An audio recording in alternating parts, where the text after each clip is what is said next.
Ito na yung sliding door. Full align na yan. Yung salamin niya, naka-ready na rin. O sakali man makapag-silicone tayo ng after lunch hanggang hapon, overnight. So bukas siguro yan po pwede nang ikasa. So ganito yung tema ng meron siyang main divider bago siya glass divider yan. So pinakita naman natin doon sa short video kung anong itsura nito doon sa kabila. Meron siyang one half na angle bar na nakaribit na pinakasasandalan nito para maging matibay. Then ito nakaribit din siya. Tapos dito naman meron siyang panga nakapasok doon kabila. Tapos dito ganun din. Ayan, para masundan nyo. So, dito, may angle bar kasi dito. Kaya, meron tayo dito pa ganyan. So, dito sa ilalim, wala na. Kasi yung salamin natin dyan, nakasuksok na. Doon sa isang,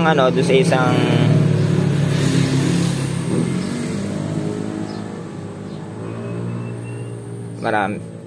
Doon sa isang viewers natin, nagtatanong, nagpapaturo. So, ganyan lamang yung diskarte dyan.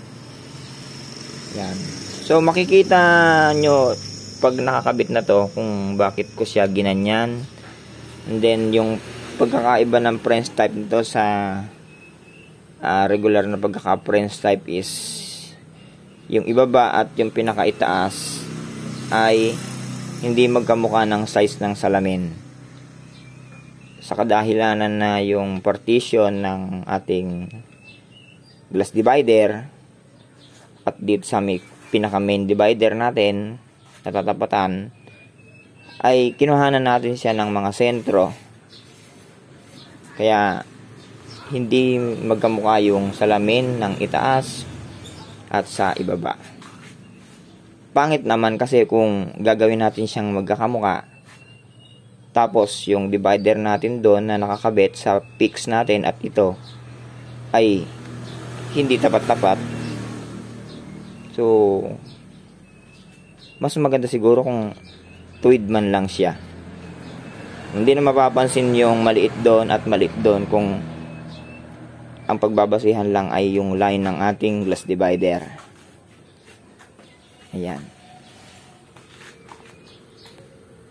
Abangan nyo yung susunod na video pag nakakabit na yung ating pintuan. Magsasalamin muna ako pansamantala. So, hindi ko na rin kukuhanan ng video yon. At alam ko naman na marami na sa inyo ang alam kung paano yan maglagay ng salamin.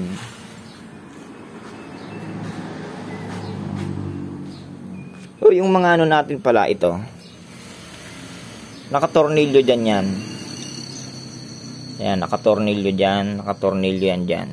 Nakatornilyo. Diba ito? So, tinuturo natin to dun sa mga interesado, do sa mga master na interesado rin, di kasama rin kayo. Pero dun sa mga talagang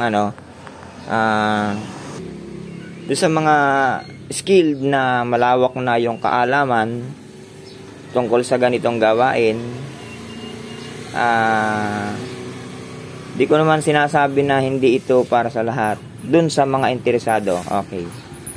So hanggang dito na lang yung ating video. Yung susunod na video natin na papakita is na full glass na natin siya at yung panghuli ay yung na-install na. Alright.